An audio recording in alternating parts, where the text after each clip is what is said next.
एक दो महीने पहले पूर्व कमिश्नर अनिल कुमार पवार, उन पर ईडी द्वारा कार्रवाई हुआ था। कार्रवाई के बाद पता चला हज़ारों करोड़ रुपया अनिल कुमार पवार ने घपला किया है। ये किसका पैसा है? ये गरीब जनता का पैसा है। एक गरीब खून पसीना कमाई कर टैक्स भरने वाला पैसा है।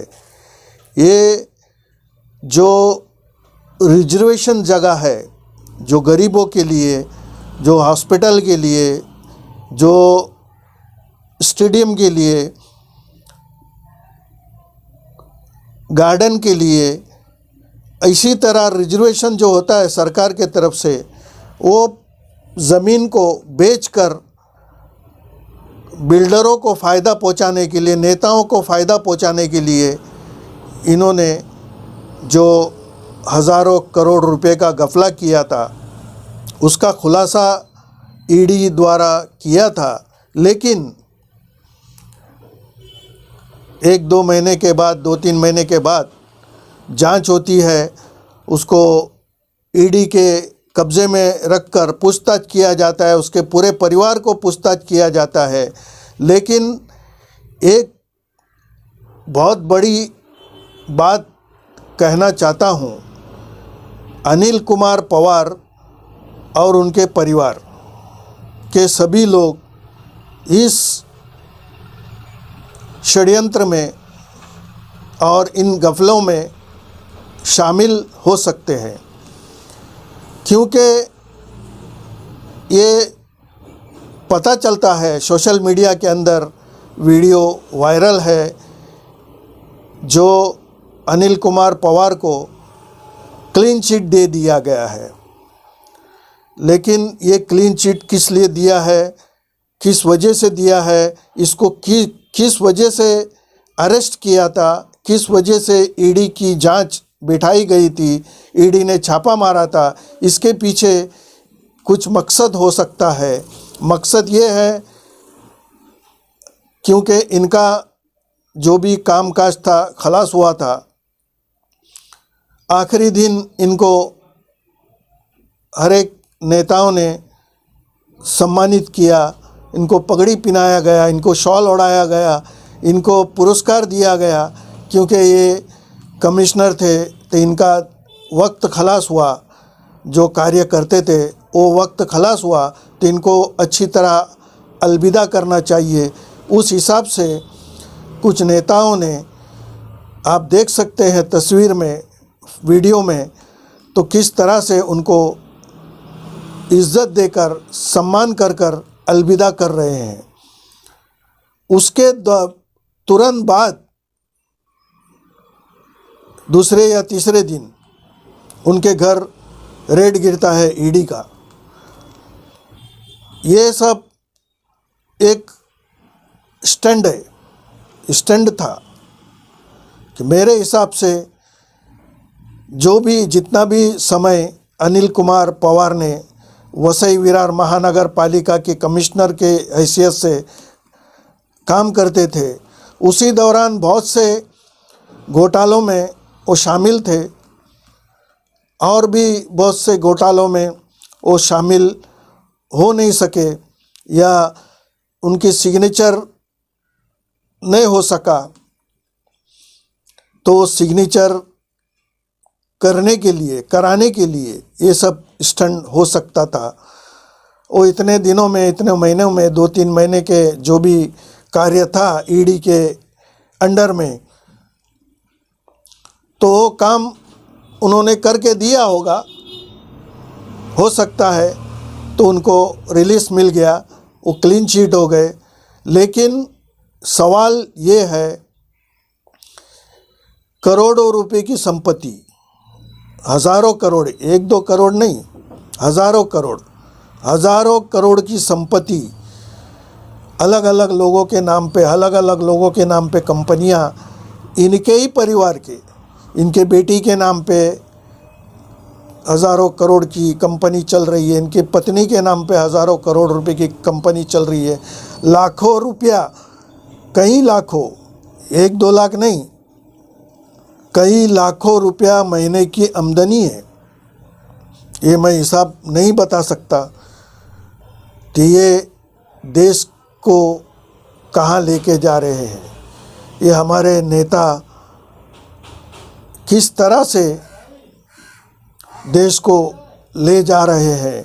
अगर ये आरोपी है, इन्होंने इतना हज़ारों रुपया गफला किया है, ये तो पता चलता है इतना इनका इनकम है महीना, साल का, महीने का, तो एक साधारण आदमी को मेहनत करके 10-20 हज़ार रुपया, 50 हज़ार रुपया कमा सकता है। ये तो 70,000, 80,000 रुपया महीने का, 70 लाख रुपया महीने का, 80 लाख रुपया इनको इनकम आ रहा है, हज़ारों करोड़ रुपया सालाना इनकम आ रहा है। तो ये क्या खाते होंगे? ये सोना चांदी खाते हैं या हीरे जवाहरात खाते हैं जो इनको इतना पैसा कम पड़ रहा है? तो ये कहीं ना कहीं लोगों को आँख में धूल डालने की कोशिश सरकार के द्वारा की जा रही है। जब सरकार का काम इनसे नहीं बन रहा था तो सरकार में बैठे हुए लोगों ने इन पर ईडी घुसा दिया। ईडी घुसाने के बाद ये तिलमिलाने लगे। इन्होंने सब कुछ बता दिया, कितनी इनकी इनकम है, कितना इनका प्रोजेक्ट है, कितना इनका कंपनी है, सब पूरा सब बता दिया, कितने हज़ार करोड़ का माल मत्ता इनके पास है। तो सब जो कुछ सरकार में बैठे हुए लोगों को ज़रूरत था वो सब उन लोगों ने हासिल कर दिया। बाद में इनको क्लीन चिट दिया गया। अब क्या होगा? एक कुछ दिनों तक ईडी के, कोर्ट के चक्कर काटते रहेंगे और वहाँ से भी बरी हो जाएंगे, झूठा मुकदमा इन पर, झूठा आरोप लगाया करके। एक साधारण आदमी 1 साल का टैक्स, 2 साल का टैक्स, 3 साल का टैक्स या पानी पट्टी या घर पट्टी नहीं भरता है तो उसके खिलाफ जब्त करने का नोटिस लगा के चले जाते हैं नगर पालिका। और इनको क्या करेंगे? अभी इन पर कौन सा नोटिस थोपेंगे? ये तो महीना 2 महीना यहाँ वहाँ घूमते रहे, ईडी के कार्यालय में, कोर्ट में, यहाँ वहाँ सब चक्कर मारते रहे। अब ये बरी हो गए, क्लीन चिट मिल गया इनको। इसी तरह कितने नेता लोग हैं जो हज़ारों करोड़ों रुपए का घोटाला, ज़मीन घोटाला और भी कितने जो जनता के लिए है वो सब बेचकर, खाकर हजम कर दिए, उन पर मुकदमा चल रहा था तो वो भी बरी हो गए, उनको भी क्लीन चिट मिल गया है। वो आजकल सरकार के साथ में बैठे हुए हैं। क्या होगा हमारे देश का? क्या हाल होगा हमारे देश का? एक गरीब आदमी महीने का 10-20 हज़ार रुपया कमाता है, ज़्यादा से ज़्यादा 20-25-40 हज़ार रुपया कमाता है, कम से कम 10 हज़ार रुपया कमाता है। वो 10 हज़ार रुपया कमाने वाला व्यक्ति अपने घर परिवार को सीधे तरह नहीं चला पाता है। वो ऐसा हो जाता है कि घर परिवार को पूरी तरह अच्छे से चलाए तो 10 हज़ार रुपये में तो चलने वाला नहीं है। लाइट बिल भरना है, घर का भाड़ा भरना है, मेंटेनेंस भरना है, पानी का पैसा भरना है, दवा के लिए भरना है, इलाज कराना है, बच्चों का एजुकेशन के लिए भरना है। 10 हज़ार रुपये में होता है क्या? नहीं होगा। तो उसके लिए कुछ और अलग से कर किसी भी हालत में डे नाइट कर वो बेचारा खाने के लिए 2 रोटी खाता है, बाकी अपने परिवार को, अपने बच्चों को अच्छी शिक्षा नहीं तो कम दर्जे में शिक्षा देकर वो अपना ज़िंदगी गुजारता है। लाइट बिल, एक रूम रहेगा उसमें एक ट्यूबलाइट, एक पंखा और जूना पुना फ्रिज चलाता होगा, उसको 1500 रुपया 2000 बिल आता है। तो वो क्या करता है, रात भर फ्रिज बंद रखता है, लाइट बंद रखता है दिन में, पंखा भी जब ज़्यादा गर्म होगा, बर्दाश्त नहीं होगा, तब चालू करता है, फिर भी 1500 रुपया 2000 बिल आता है।